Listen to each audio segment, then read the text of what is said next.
नमस्कार मित्रांनो, अभ्यासवाणी या चॅनलवर तुमचं स्वागत आहे. अभ्यासवाणी रोज अभ्यास रोज प्रगती. कालच्या दिवशी बॉम्बे हायकोर्टची आन्सर की आलेली आहे आणि या ठिकाणी बॅच 1च्या प्रत्येक सिरीजमध्ये जर बघितलं तर डिलीटेड असं दिसतंय. म्हणजे एक प्रश्न डिलीट झाला आहे. आता बॅच 1 बघा, जी 3:30 ते 4 या वेळेत झाली होती, त्यातला पहिलाच प्रश्न डिलीटेड आहे. बाकी वेगवेगळ्या ठिकाणी डिलीटेड दिसतो आहे. आता हा डिलीटेड झालेला प्रश्न कोणता आहे? तर बघा, यात हा प्रश्न चुकीचा आहे.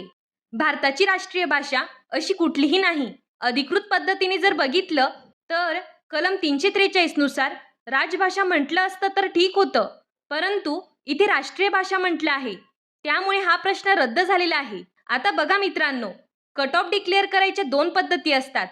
पहिली गोष्ट तर ते 29 पैकीच तुमचा कट ऑफ डिक्लेअर करणार आणि दुसरं म्हणजे हा डिलीटेड झालेला जो प्रश्न आहे तर त्याचं वेटेज जे आहे ते बाकीच्या प्रश्नाला देणार. तर या दोन पद्धती ते वापरू शकतात किंवा त्यानुसार कट ऑफ लावू शकतात. आणि बॅच 2च्या बाबतीत म्हटलं तर या ठिकाणी 30 पैकीच कट ऑफ लागणार. आता कट ऑफ कसा लावणार, काय होणार, कोणतं सूत्र वापरणार, एवढ्या डीपमध्ये जायची आपल्याला काहीही आवश्यकता नाही.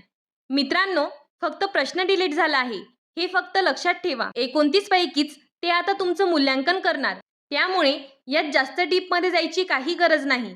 आपण म्हणत होता की राष्ट्रीय भाषा हा प्रश्न रद्द झाला पाहिजे, तर तो ऑलरेडी रद्द झालेला आहे. ज्यांचा स्कोअर बॉर्डर लाईनवर आहे त्यांच्यासाठी ही अपडेट खूप इम्पॉर्टंट आहे. पॅनिक होऊ नका, अजून चान्सेस आहेत. आणि अशाच ॲक्युरेट अपडेट्ससाठी चॅनलला सबस्क्राईब करा. धन्यवाद. अभ्यासवाणी रोज अभ्यास रोज प्रगती.